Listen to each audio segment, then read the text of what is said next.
昨日趁师傅不在，闯入从缉所，带走了身陷囹圄，竟还如此不知死活。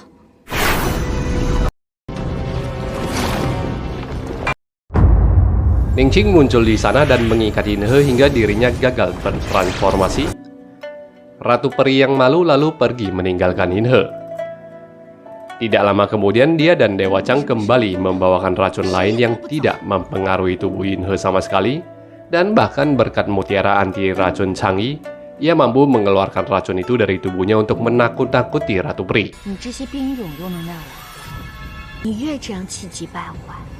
就越说明你心虚，竟敢骂仙姬蠢！我说了吗？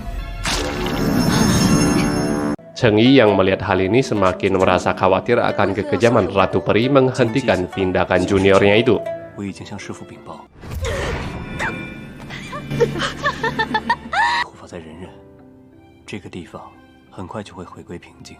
Dendam Ratu Peri yang angkuh karena ingin semua makhluk hidup berlutut padanya semakin membara sejak hari itu.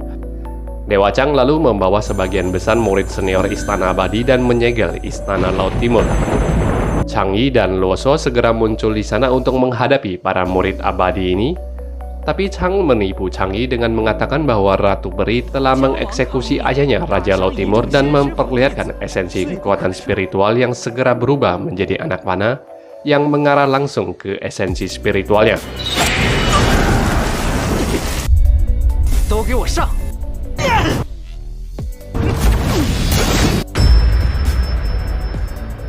Di saat itulah tongkat pusaka Raja Laut Timur muncul dan melindungi putra mahkota.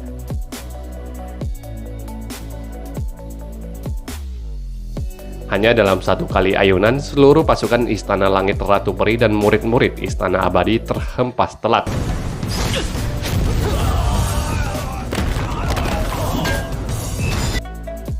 Menurut ilmu cocok logi, tongkat ini adalah pilar Istana Laut Timur yang digunakan oleh Sun Gokong Rasakti. Makanya dalam satu kali ayunan, semua prajurit langit terhempas. Hong Ming juga tiba menghadang para pasukan Istana Langit dan membawanya pergi dari sana. Setelah memberikan wejangan agar membela kebaikan oleh ayahnya dalam mimpi, Chang'e memutuskan menerima ajakan Hong Ming untuk ikut melawan kekejaman yang dilakukan Ning Qing pada alam manusia. Mereka lalu segera berangkat mengikuti arah petunjuk kompas pemberian Kaisar Langit. Beberapa hari kemudian mereka sampai di dataran utara bersalju markas dari Pavilion Lingshan, tempat keberadaan para makhluk abadi lain yang juga tunduk pada Ratu Peri. Sama seperti Istana Abadi, Pavilion Lingshan juga sangat kejam dipimpin oleh Chuling. Mereka membunuh, menangkap, menguliti bangsa siluman rubah demi menyenangkan Ratu Peri. Hong Ming berpikir untuk mencari dukungan dari bangsa rubah karena mereka adalah hewan spiritual penjaga terkuat. Tak disangka di dekat mereka nampak Qingyao, putri bangsa rubah, sedang dihadang dan dibantai oleh Chuling dan pasukannya.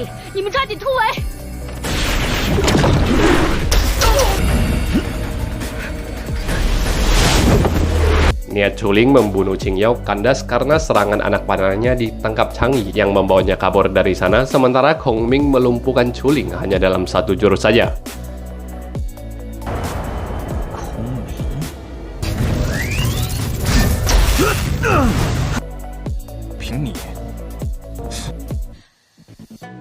Di dalam goa, Qingyao dan Hong Ming secara bergantian memberi Chang'e obat dan bantuan kekuatan spiritual mereka agar retakan esensi spiritual Chang'e setelah terkena serangan anak panah di tebing tidak semakin melebar.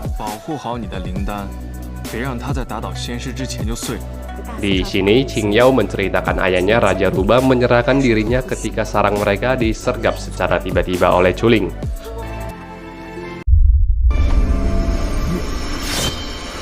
Mereka lalu merencanakan skenario di mana Qingyao akan pura-pura menangkap Chang'e agar mereka dapat mengetahui di mana Raja Rubah dikurung.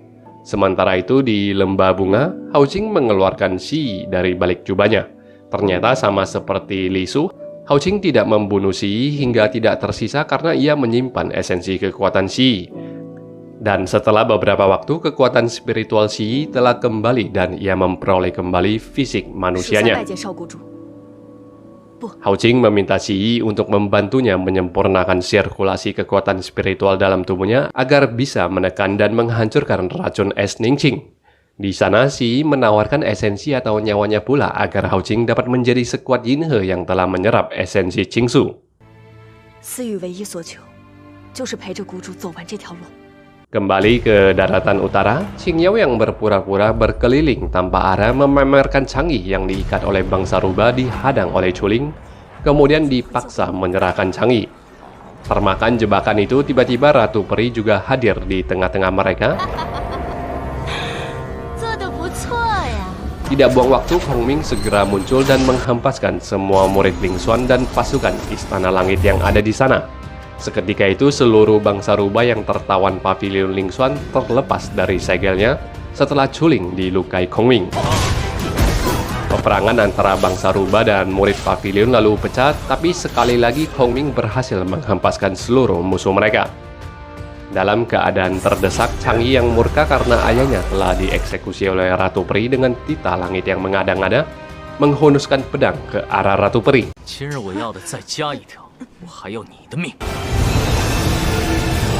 Tapi Dewa Chang mengorbankan dirinya menerima tusukan pedang tersebut.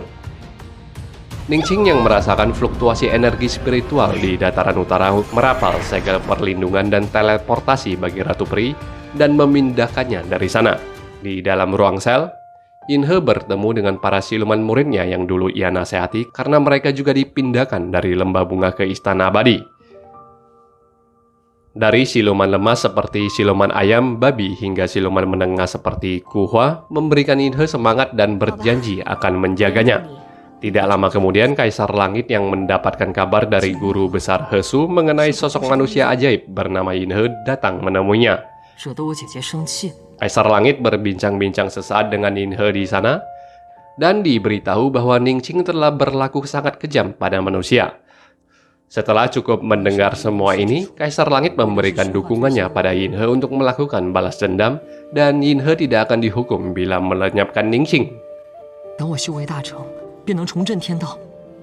Di atas langit, situasi semakin pelik karena Kaisar Langit mulai mendesak Dewa Bintang untuk memberikan wejangan cara membela diri dari guru Ningqing.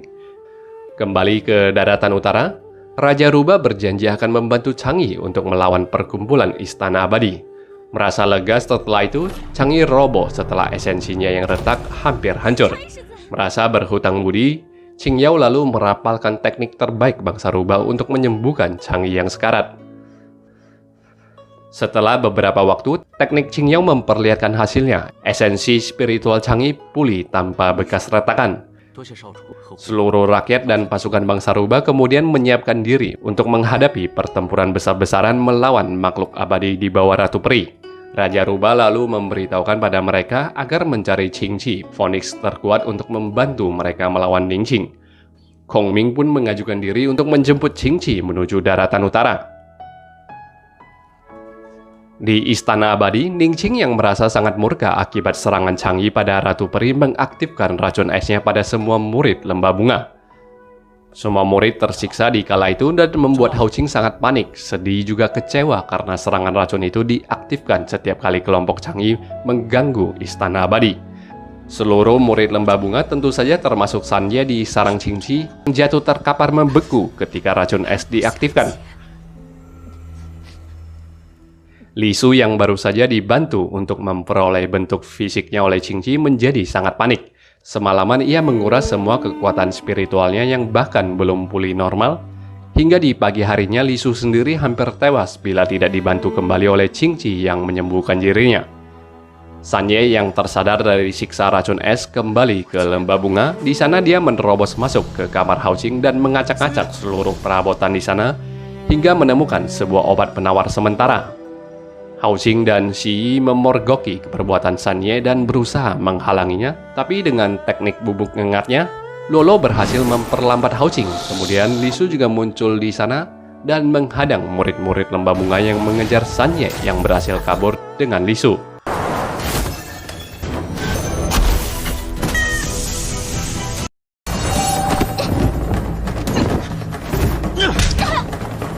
Hao Jing yang geram lalu mengurung Luolo dalam segel sambil menyalakan Luolo karena satu-satunya penawar sementara yang baru saja ia temukan dicuri dan ditelan oleh Sanye. Tapi Luolo segera dibebaskan oleh Kaisar Langit yang memberikannya tugas untuk membantu Yin He. 少废话，记住，天青玉鸾鸟出山。 Dengan bantuan Xi dan sebuah buku tua peninggalan ayahnya, Hao Jing pun melakukan penelitian kembali mencari penawar racun es. Panik karena tidak menemukan cara untuk membebaskan semua murid lembah bunga dari racun es, Hao Jing berbalik arah dan menginstruksikan semua murid agar membantu dan melindungi Ratu Peri dari serangan yang akan dilancarkan Chang'e. 陆泰山，那属下陪您一起。 Perlahan tapi pasti, Hao Jing mulai menganggap Chang'e hanya mendatangkan kesusahan dan akan membuat seluruh murid lembah bunga musnah. Sementara itu di gurun, walaupun telah berbaikan dan berulang kali diselamatkan nyawanya oleh Li Su, tapi Sanye menolak menjadikan Li Su sebagai hewan spiritual pelindungnya kembali karena takut disakiti dan dibohongi oleh Li Su lagi. 但你不能不信你自己。 放手！ Dalam suasana hati yang buruk, pada pagi harinya Li Su dan dua anak buahnya tanpa sengaja bertemu Kong Ming yang baru saja kembali dari utara dan mencari Qingqi untuk mendukung perjuangan mereka melawan Ningqing. Sebelum terjadi baku hantam karena kekurang ajaran Li Su pada Kong Ming, ia mengenali tanda es di tenguk Sanye ketika Sanye tiba di sana untuk melerai. Sayangnya ketika Kong Ming menjelaskan maksud kedatangannya, Sanye dan Li Su enggan menunjukkan di mana letak Qingqi berada. Sewaktu berkeliling mencari kediaman Qingqi, Kong Ming bertemu dengan Luolo dan akhirnya serangkaian adegan konyol pun terjadi antara Kong Ming dengan Luolo, si gadis belia polos, ketika mereka mabuk oleh arak pemberian Kaisar Langit yang dibawa Luolo. 总之就是我的主子被仙师囚禁。云和他有一次被长衣抱着睡。啊，这么暖和。 Melihat keakraban Luolo dan Kong Ming, akhirnya mereka membawa Kong Ming ke hadapan Qingqi. Di sana Qingqi menyanggupi permintaan Kong Ming walau ia melarang Kong Ming menginjakan kaki di gurun kediamannya kembali karena guci arak persembahan untuknya telah kosong diminum mereka.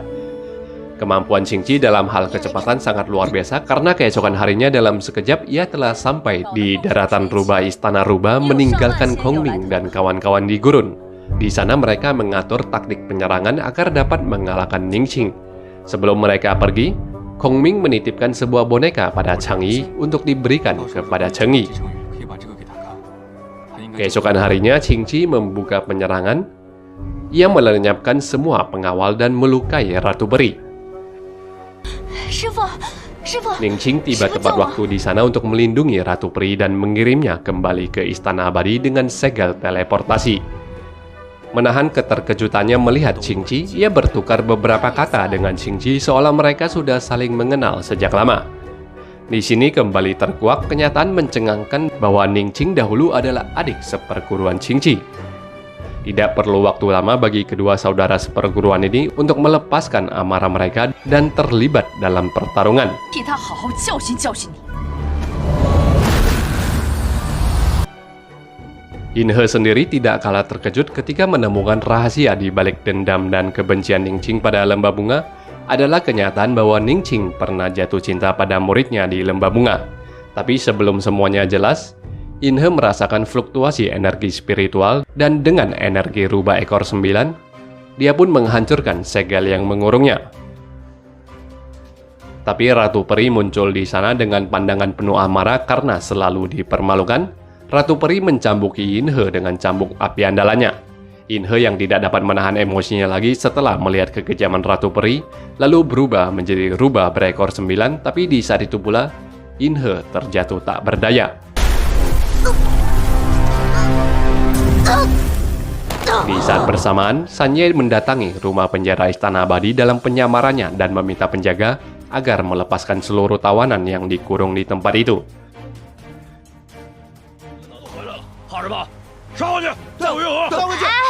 Melihat kondisi Yin He yang lemas, Ratu Peri menghunus kembali cambuknya yang ditahan oleh pedang Yin He. Ketika pedang yang terlilit cambuk itu terlepas dari genggaman Yin He yang lemah, pedang itu melesat melukai wajah Ratu Peri, dan secara tiba-tiba Chang'e muncul di sana memukul Ratu Peri, lalu merapal segel api yang membakar seluruh ruangan tersebut. mengunci gerbang penjara, kemudian membawa Yin He pergi dari sana.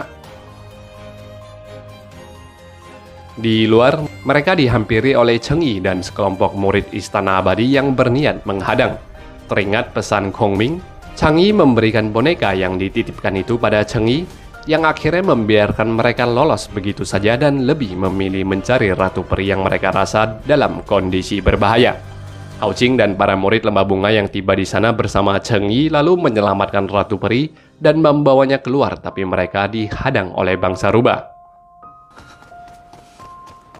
Sebelum duel pecah antara bangsa rubah dan murid Lembah Bunga, Ningxing muncul di tengah-tengah mereka. Murka sang guru abadi menjadi tidak berbendung. Dengan segera ia mengeluarkan teknik yang dapat menghancurkan seluruh esensi spiritual bangsa rubah dalam sesaat. Demi menyelamatkan seluruh pejuangnya yang ada di sana, Raja Rubah mengorbankan dirinya dengan menghancurkan esensi spiritualnya agar mereka semua dapat kabur dari sana.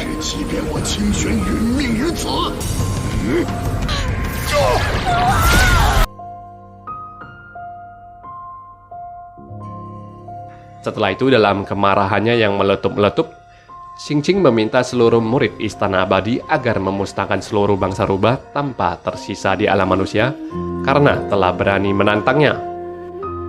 Perintah itu ditahan oleh Kaisar Langit yang tiba di sana. Kaisar menyalahkan Ningxing atas masalah yang terjadi di dunia manusia ini.